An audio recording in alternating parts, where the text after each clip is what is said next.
LiSTNR production. This year marks 25 years since the tragedy of the Palace Backpackers Hostel fire in the regional Queensland town of Childers on the 23rd of June 2000. It's a story that goes far beyond the headline of a single night. It's a chronicle of lives intertwined by a shared experience, a story of senseless violence, and a detailed look into the failures of a system that was supposed to protect the innocent. I'm Dan Mullins. This is Crime Insider's Judgement, a deep dive on a judge's final verdict of a crime and what transpired to incite that judgment.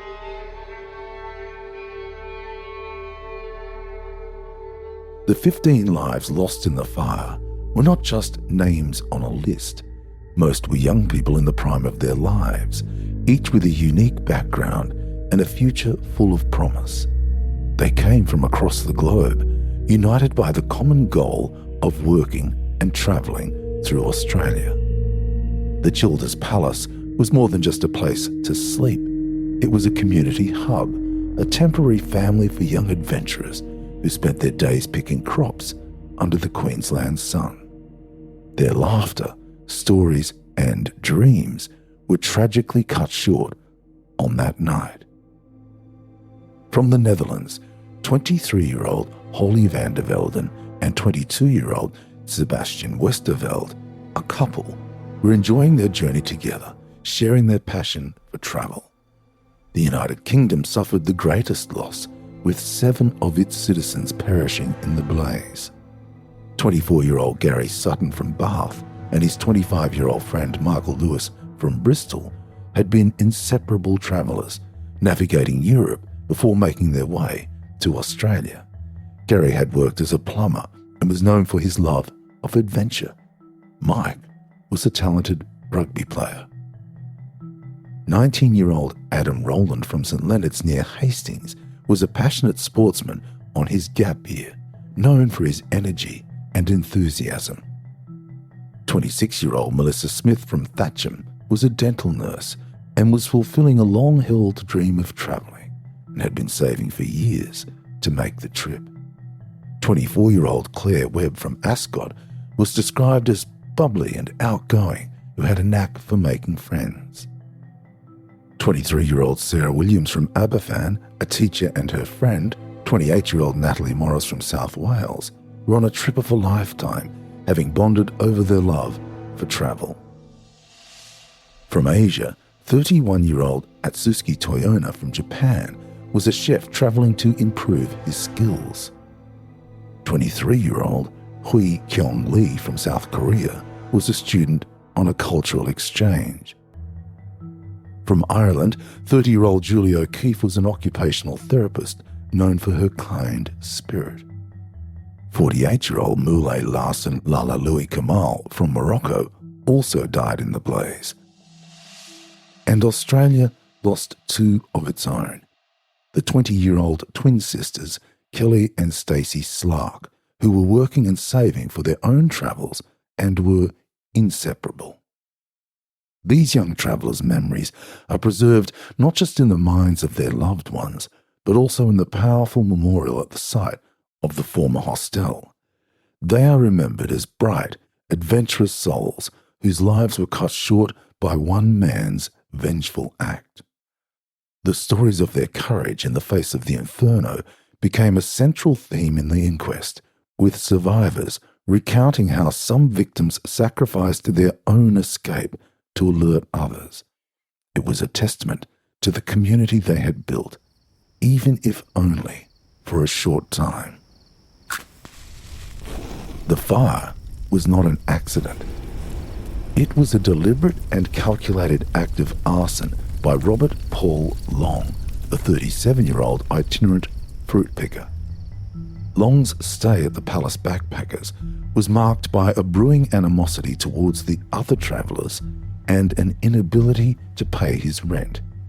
He was described as a lonely and often aggressive man who harboured a strong dislike for backpackers, viewing them with contempt for their carefree lifestyles, which stood in stark contrast to his own. He was known to drink heavily and had a history of violence and antisocial behaviour. Evidence would later reveal a previous attempt to burn down a caravan in Darwin while his partner and children were inside, showcasing a pattern of violent and vengeful behaviour. A week before the fire, he was evicted from the hostel due to his arrears in rent, which totaled just over $200. This eviction, coupled with his pre-existing resentment, festered into a deep-seated rage. He reportedly told other travellers he would burn down the hostel. While these threats were dismissed as the drunken ramblings of a troubled man, they became chillingly prophetic.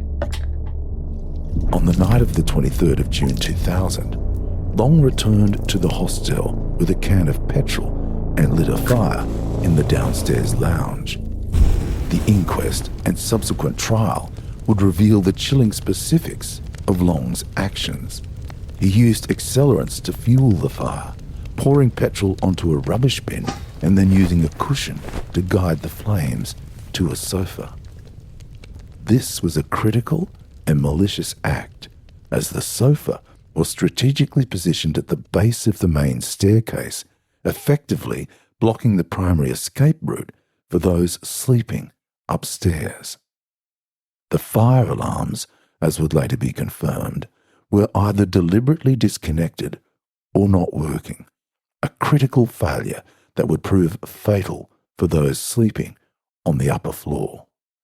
The sheer speed and intensity of the fire, coupled with these failures, meant that many of the backpackers had virtually no chance of survival once the blaze took hold. In the chaos and devastation following the fire, a nationwide manhunt was launched for Robert Paul Long. Survivors and witnesses were crucial in identifying him as the key suspect. The Queensland Police Service, with assistance from helicopters and tracker dogs, scoured the rural landscape for 5 days. The search for Long captivated the nation as the public, horrified by the scale of the tragedy, followed every development. Long, a man with an extensive history of running from the law, went to ground in the surrounding bushland and cane fields, using his knowledge of the local terrain to evade capture. The search culminated in a tense confrontation in bushland near the town of Howard, a few miles from Childers. When police closed in, Long, desperate and cornered, attacked an officer and a police dog with a knife. The officer was wounded, and in the ensuing struggle, Long was shot in the shoulder. It was in this moment, believing he was about to die, that Long confessed to lighting the fire. He was immediately taken to the hospital for treatment under police guard. Upon his recovery, however, he retracted his confession, setting the stage for a long and complex legal battle. The trial of Robert Paul Long began in March 2002 at the Supreme Court in Brisbane. The prosecution, led by Deputy Director of Public Prosecutions Mike Byrne QC, faced a difficult task. While there was overwhelming evidence that Long started the fire, proving a specific intent to murder all 15 victims was legally complex. To expedite the proceedings and secure a conviction, the prosecution made a strategic decision to charge Long with arson and just 2 counts of murder, those of the Australian twin sisters, Kelly and Stacey Slark. This was a controversial choice, but it was seen as the most direct path to a conviction. It allowed the prosecution to focus on proving the murder of 2 specific individuals, a task that was seen as more manageable than proving 15 separate counts, which could have been bogged down in legal complexities and appeals. The prosecution's case was meticulously built on a mountain of evidence. They presented a compelling narrative of Long's motive, his actions on the night of the fire, and the damning physical and testimonial evidence. Key elements of the prosecution's case included witness testimony. The emotional core of the trial came from the survivors. They recounted the terror of that night, describing the smoke, the heat, and desperate attempts to escape. Several witnesses testified to seeing Long in the lounge shortly before the fire became an inferno. Most crucially, one survivor, a British backpacker, had seen Long near the initial fire and attempted to extinguish it, providing a direct link between Long and the blaze. Then there was Long's confession. The most powerful piece of evidence was Long's initial confession to police after being shot. Long had told people staying at the backpackers that night that he was dying of cancer.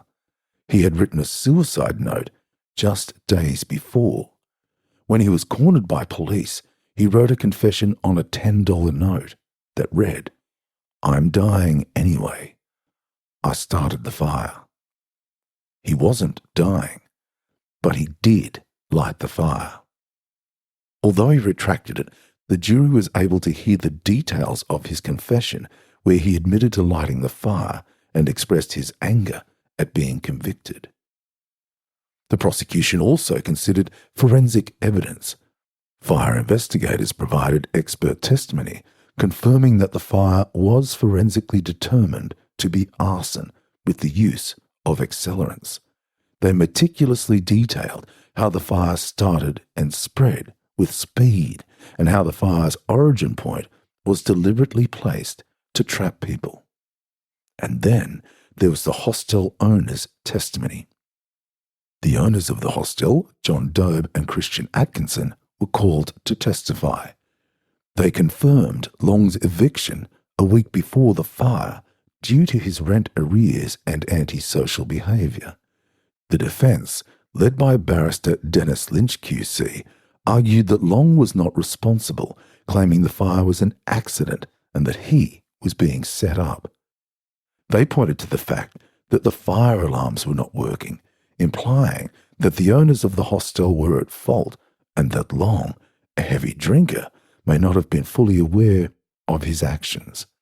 They tried to cast doubt on the reliability of the eyewitnesses and the validity of the retracted confession. However, the jury was not swayed. After a long and emotional trial, they found Robert Paul Long guilty of 2 counts of murder and arson. He was sentenced to life in prison with a non-parole period of 20 years. The verdict, while a relief to many, left a sense of unease. The families of the other 13 victims were left without a murder conviction for their loved ones. The legal strategy, while effective in getting Long off the streets, was a source of ongoing pain and frustration for some. Long's trial ended one chapter, but it left many questions unanswered and a desire for further justice. Coming up, the coronial inquest and the findings in relation to the faulty fire alarms.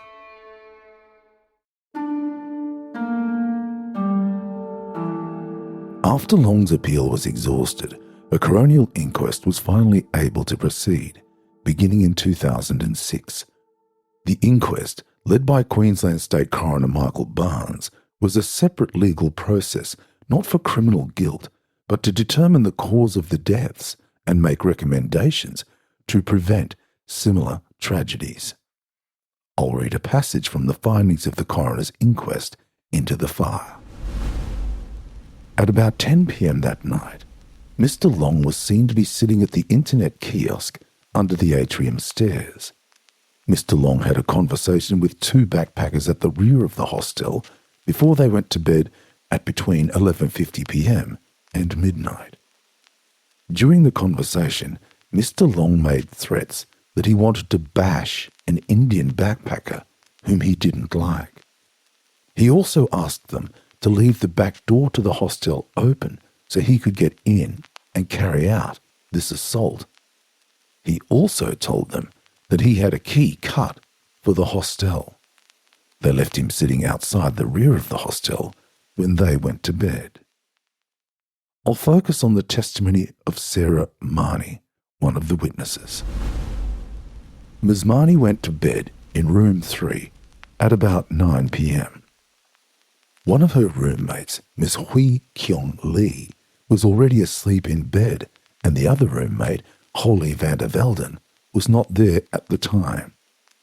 Ms. Marnie was woken by the sound of breaking glass and what sounded to her like small explosions.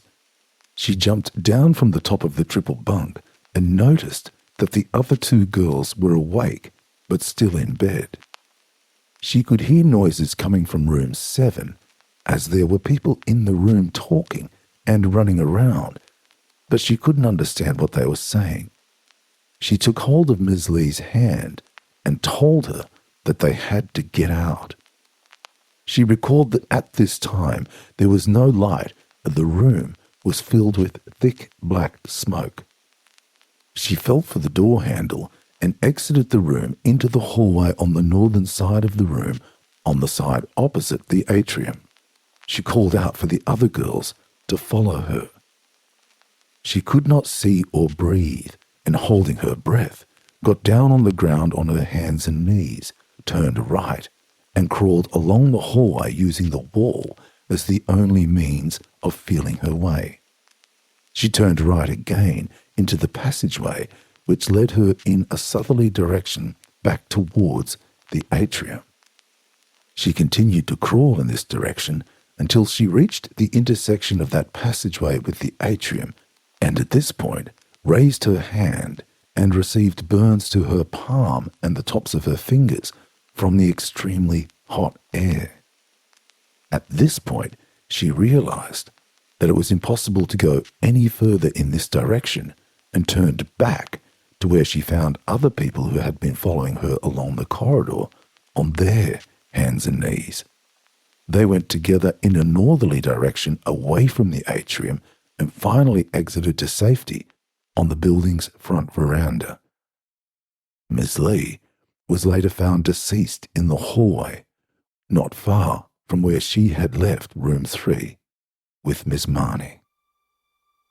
It was during this inquest that the full extent of the fire safety failures at the Palace Backpackers Hostel came to light, painting a damning picture of neglect and oversight. The inquest revealed a disaster waiting to happen. The findings were damning. Firstly, the faulty fire alarms. The hostel's fire alarms had been deliberately disconnected or were not working. The inquest heard extensive testimony that the alarms were a source of frequent false alarms. Instead of fixing the root cause, hostel management had simply disabled them. The inquest heard that guests sometimes removed the batteries from standalone alarms to power their cameras or radios, but the central system had also been deactivated, leaving the building dangerously unprotected. The fire alarms, which should have been the first line of defense, were completely useless. Then there were blocked exits. The main stairwell, which served as the primary escape route for the upper floor, was blocked by the fire itself, but this was not the only issue. The inquest also found that a bunk bed was blocking an emergency exit door in room 7, where most of the victims died. This simple failure of management proved to be a fatal obstacle, as occupants of that room could not use the emergency exit. Then there were security bars. Windows, particularly in the rooms where the fires claimed the most lives, were fitted with security bars to prevent theft. These bars, while not illegal at the time, made escape impossible, trapping the victims inside. The inquest heard harrowing testimony from survivors and fire investigators who painted a grim picture of the scene. Detective Sergeant Robert Campbell, a fire investigator, described finding a pile of 3 bodies at the base of a barred window in room 7, a poignant image of their desperate struggle for life. Then there was inadequate training.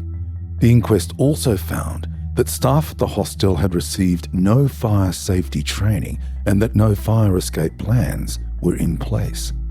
The lack of a clear, practiced procedure meant that in the moment of crisis, chaos and confusion reigned, costing precious time and lives. The inquest found a lack of oversight. It shone a spotlight on the systemic failure of oversight by local government and fire authorities. It was revealed that the hostel had been inspected in the past and fire services had even used it for training exercises, but the critical safety issues were either missed or not addressed. The inquest concluded that, while Robert Long was the one who lit the fire, the deaths were a result of a combination of factors, including the systemic failures in fire safety at the hostel. The findings of the inquest were a powerful catalyst for change. Coroner Michael Barnes's report was a stark and powerful document calling for a complete overhaul of fire safety standards in budget accommodation. The Childers Backpackers Fire was a wake-up call for Australia's tourism industry. The immense public outcry and the damning findings of the coronial inquest forced a fundamental change in the way budget accommodation was regulated. In 2002, the Queensland government passed new legislation requiring all budget accommodation buildings to prepare and implement fire safety management plans. This included mandatory working smoke alarms, clear and unobstructed fire exits, and regular inspections. The changes were later adopted by other states, creating a national standard for fire safety in hostels and similar establishments. These new laws have saved lives and stand as a lasting, albeit tragic, legacy of the fire. Long was convicted of the murders of the sisters Kelly and Stacey Slark and the arson of the hostel in March 2002. He was sentenced a week later by His Honour Justice Dutney to life imprisonment for the murders and to 15 years imprisonment for the arson. An appeal was dismissed on the 28th of February 2003. An application for special leave to appeal to the High Court of Australia was refused in June 2004. Long has applied for parole again this year. His victims' families hope the Queensland Parole Board will consider what's called a restricted prisoner declaration be made against Long. In 2021, the government introduced new laws to stop the worst of the worst murderers from getting out of jail, prompted by a parole application made by Barry Watts, who murdered the schoolgirl Sian Kingi. The laws allow the parole board president to stop child killers and people who have killed multiple people from applying for parole for up to 10 years beyond their eligibility date. Such a finding could trigger Long being denied parole for a lengthy period of up to 10 years. Today, the site of the fire is a memorial. The restored palace building now houses the Childers Arts Space and a permanent memorial to the 15 victims. The memorial, created in collaboration with the victims' families, is a tribute to the lives lost and a reminder of the community's resilience in the face of unspeakable tragedy. It serves as a stark reminder of the devastating consequences of one man's actions and the vital importance of fire safety for all. The Childers community, which once mourned its adopted children, has become a steward of their memory, a place where a horrific crime has been transformed into a powerful and permanent lesson for the future. Thanks for listening to Crime Insider's Judgements. We love hearing your feedback, so please rate and review this episode. If you have a case you want us to cover, let us know via Instagram at LiSTNR Crime or TikTok at LiSTNR Crime Team. I'll be back again next Thursday with another case.